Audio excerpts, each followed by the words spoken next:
பாப்பா ருக்கு இப்ப தாண்டி உட்காரமா. பாப்பா உனக்கு நான் எந்தெல்லாம் கொண்டு வந்திருக்கேன்னு பாத்தியா? சக்கா, பச்சை மாங்காய், புளி, லெடு, பழம்பொரி. எப்பா என் ஆத்துக்காரனுக்கு மாங்காய் சம்பந்தினா ரொம்ப பிடிக்கும். அப்படியா? அதுக்கல்ல கண்ணா, இந்த டைம்ல பெம்பிள்ளாருக்கு புளி எல்லாம் ரொம்ப இஷ்டம் ஆயிடும். ஆமாடி. வெக்கமா இருக்குப்பா. பாரடி குழந்தை வெக்கப்படுறேன். போங்கப்பா. பாப்பா இந்த வாட விட்டதெல்லாம் கிடைக்குமா? ஓ நாத்துக்காரன் கிட்ட நான் 1000 தடவை சொல்லிருக்கேன். கம்பெனி வந்து வேண்டாம், இந்த சிட்டி இருந்து கிளம்பி நம்ம ஊருக்கு போகலாம். அதெல்லாம் வேண்டாப்பா, அதெல்லாம் அவரோட இஷ்டம். எடுத்து உள்ள வை. சரி வெயிட் பாப்பா, இந்த பொண்ணு இங்க தானா தங்க இருக்க? இல்லப்பா, காலையில வந்து ஆயந்திரம் போயிடுவா. காலையில எத்தனை மணிக்கு? ஒரு 7:30 மணிக்கு. 7:30 மணிக்கு இங்க வருவாரா? ஏப்பா ஒரே கன்ஃபியூஷனா இருக்கீங்க? இல்ல ருக்குமணி, ஏன் மருமகனுக்கு வேற பெம்பளர மூஞ்சி பாக்குறது பிடிக்காதுன்னு எனக்கு முன்னாடி தெரியும். பின்ன எதுக்கு இல்ல சார்? கரெக்ட்ப்பா, அவர் ஏன் முகத்தை அல்லாத வேறொரு பொம்பளையோட முகத்தை பார்க்கவே மாட்டார். ஆமா. அப்போ ஒரு காரியம் செய், இந்த சாந்தாவோடு 8:30 மணி கழிஞ்சு வந்தா போதும்னு நீயே சொல்லு. சரிப்பா. கேட்டோ சாந்தா, நீ 8:30 மணி கழிஞ்சு இங்க வந்தா மதி. எதுக்கு அவனு மனசுல பிடிக்காம வேலையெல்லாம் செய்யணும்ல பாப்பா? ஆமாப்பா, கரெக்ட்ப்பா, கரெக்ட். மோளே, உன் ஆத்துக்காரரு பூஜை எல்லாம் கரெக்டா பண்ணுவாரா? ஆமாமா, இப்ப ரொம்ப ஆசி.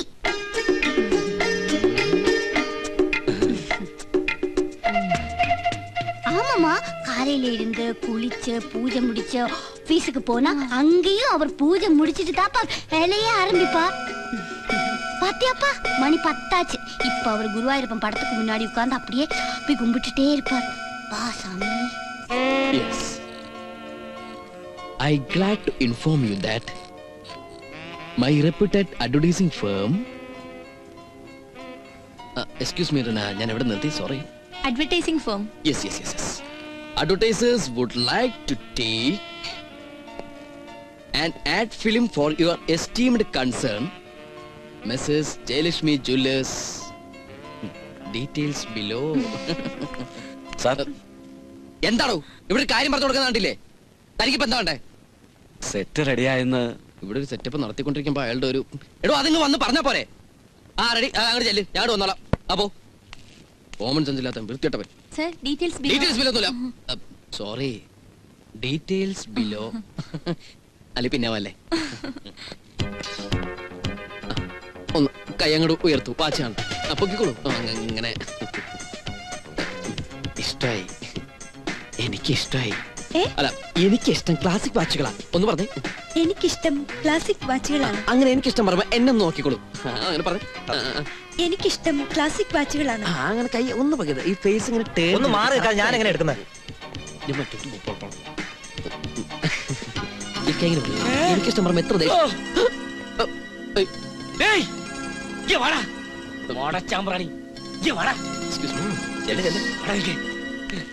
അപ്പൻ എത്ര വേണമെങ്കിലും എന്നെ ചീത്ത പറഞ്ഞോളൂ, പക്ഷെ എന്റെ പ്രസ്ഥാനത്തെ കുറ്റപ്പെടുത്തരുത്. ഇത് എന്നോട് പ്രൊഫഷൻ അപ്പാ. കണ്ണാ, നീ തരികിടയാന്ന് അറിഞ്ഞുകൊണ്ട് തന്നെ എൻ പാപ്പാവ് ഉനക്ക് ഞാൻ തന്നത്. ശരിയാ, എൻ പാപ്പാവുക്ക് ഏജ് കൊഞ്ചം ജാസ്തിയായി പോச்சு. പിന്നെ പേശുമ്പോത് കൊഞ്ചം വിക്ക് വരും. അതുകൊണ്ട് തന്നെ വിവാഹ കമ്പോളത്തില് അവക്ക് മാർക്കറ്റ് ரொம்ப കമ്മിയാச்சு. അത് മണത്തെറിഞ്ഞ് വന്നവനാ നീ. പക്ഷേ നീ വന്നപ്പോഴേ നിന്റെ രോഗം എനിക്ക് തെരിയും. என் பாப்பாவை கட்டி உனக்கு ராசாவாய் வாழணும் ஆய்க்கோ.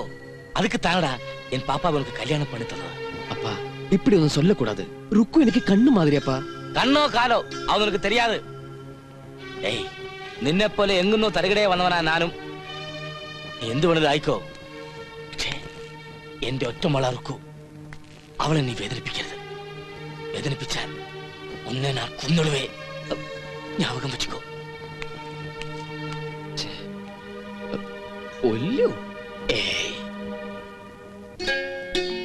അറിയാം എന്തിനാണ് ഇങ്ങനെ ഒരുങ്ങി പോകുന്നതെന്ന്.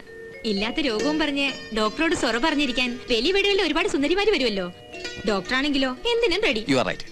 എന്തായാലും എന്റെ ശ്രീമതിക്ക് ബുദ്ധിയുണ്ട്. ഒന്ന് ചോദിച്ചോട്ടെ, ഇന്ന് ഇതേവരെ ഏതെങ്കിലും ഒരു ശ്രീമതി നിന്റെ ശ്രീമാനെ തിരക്കോടെ വന്നിട്ടുണ്ടോ? അതാണ് ഡോക്ടർ പ്രസാദിന്റെ quality. Dispensary home is home. ആരാ നോട്ടെ? Good morning doctor. Good morning. ആ ഇവരെന്റെ ഫ്രണ്ട്സാ, നാൻസി ആലീസും. ഞാൻ പറയാറില്ലേ? ഹലോ. അല്ല, അകത്തേക്ക് കയറി ഇരിക്കാൻ പോലും പറയുന്നില്ല. സോറി, ഇരിക്കൂ. എവിടെ മിസ്സസ് മോനും ഒക്കെ? മോൻ ക്ലാസ്സിൽ പോയി. ഞാൻ മിസ്സിസിനെ വിളിക്കാം. അതാ ഞാൻ പറയാനുള്ള Renu. Dispensary home is home. ഇപ്പൊ എന്തായി? കാണാതിരുന്നിട്ട് ഉറക്കം വരുന്നില്ലായിരിക്കും.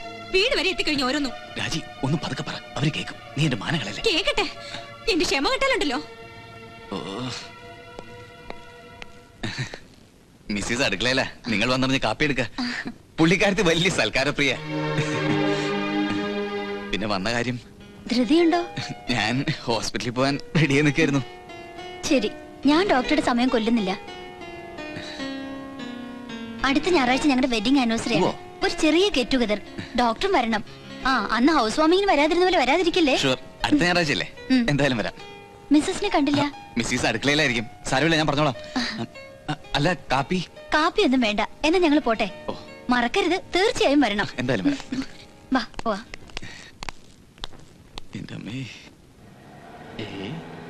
ഇന്നത്തെ കണി കൊള്ളാം. ഒരു ഉഗ്രം പീസ് ഒന്ന് വളച്ച് നോക്കിയാലോ.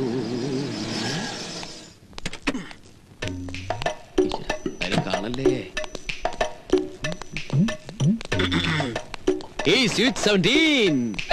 ആരാടാ നീ? എന്താണ് നിന്റെ പേര്? പ്രേമൻ. നിന്റെ പേര് പോലെ തന്നെ നിന്റെ തൊഴിലും പ്രേമം. സോറി, ഞാൻ പ്രതീക്ഷിച്ച ആള് നിങ്ങളല്ല. പക്ഷേ എനിക്കൊട്ടും തെറ്റിയിട്ടില്ല. ഞാൻ പ്രതീക്ഷിച്ച ആള് നീ തന്നെ. I want A lift. Sorry ട്ടോ, എനിക്ക് നോർത്തിലേക്ക് പോണ്ടത്. എന്തൊരു പൊരുത്ത എന്റെ മനസ്സ് നിന്റെ മനസ്സ്. എനിക്കും പോണ്ടത് നോർത്തിലേക്ക് തന്നെയാ. ഞാൻ നോർത്തിലേക്ക് ഇൻഡിക്കേറ്റർ ഇട്ടിട്ട് സൗത്തിലേക്ക് പോകും. ഞാനും നോർത്തിൽ നിന്ന് ഇൻഡിക്കേറ്റർ ഇട്ടിട്ട് സൗത്തിലേക്ക്. അയ്യോ, ഇപ്പഴാ ഞാനൊരു കാര്യം ഓർത്ത്. ഈസ്റ്റിൽ ചെന്ന ഒരാളെ കണ്ടിട്ട് വേണം നോർത്തിൽ പോയിട്ട് പിന്നെ സൗത്തിൽ പോവാൻ. ഞാനും അങ്ങനെ തന്നെയാ. ഈസ്റ്റിൽ പോയി ഒരാളെ കണ്ടിട്ട് വേണം നോർത്തിൽ പോയി സൗത്തിൽ പോവാൻ. ഈ പ്രായത്തിൽ ഇങ്ങനെ യാത്ര അത്ര ഇപ്പഴാ ഓർത്തത്. ഞാൻ ഇന്ന് ഫ്രീയാ. നമുക്കിന്ന് എൻജോയ് ചെയ്യണം. ആരെങ്കിലും കണ്ട വളരെ ബോറാട്ടോ.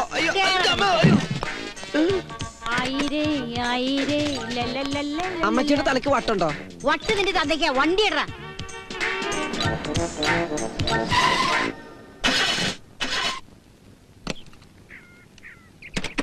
ഇങ്ങനെ വരാൻ വഴിയില്ലാത്താണല്ലോ. എന്താ ഈ സാധനത്തിന് എവിടെ കൊണ്ടേ കളയണ്ട ഈശ്വര. ഇവിടെ കോർപ്പറേഷന്റെ കുപ്പത്തൊട്ടിയോ ശ്മശാനോ വല്ല കണ്ടിരുന്നെങ്കിൽ. എന്താണ്ട് അതിന്റെ എഞ്ചിൻ കാണുന്നില്ലേ? എഞ്ചിനുണ്ട്, പക്ഷെ ചെറിയൊരു പ്രശ്നം. പറഞ്ഞ മനസ്സിലാവില്ല. ഓ, ഇതിന്റെ കാൽക്കുലേറ്ററിൽ വെള്ളമില്ലായിരിക്കും. കാൽക്കുലേറ്റർ അല്ല, റേഡിയേറ്റർ. റേഡിയോട്ടിലായാലും ടി വിയിലായാലും നീ വേഗം ശരിയാക്ക്. നമുക്കിന്ന് എൻജോയ് ചെയ്യണ്ടേ? പിന്നെ എൻജോയ് ചെയ്യാം. പക്ഷേ ഈ പ്രശ്നമുണ്ടല്ലോ, വണ്ടി സ്റ്റാർട്ട് ആവണില്ല. തള്ളാനാണെങ്കിൽ ആരും കാണുന്നില്ല. ചേച്ചിയെ കൊണ്ട് ഞാനെങ്ങനെ ഈ വണ്ടി ഇപ്പൊ എങ്ങനെ തള്ളിക്കാം? നമുക്ക് എൻജോയ് ചെയ്യണ്ടേ? പിന്നെ എൻജോയ് ചേച്ചി വെറുതെ ഇങ്ങനെ കൈകൊണ്ട് പ്രസ് ചെയ്തിട്ട് ഫോഴ്സിൽ തള്ളുകയാണെങ്കിൽ ഈ വണ്ടി സ്റ്റാർട്ട് ആകുന്നു, നമ്മൾ പോകുന്നു, എൻജോയ് ചെയ്യുന്നു.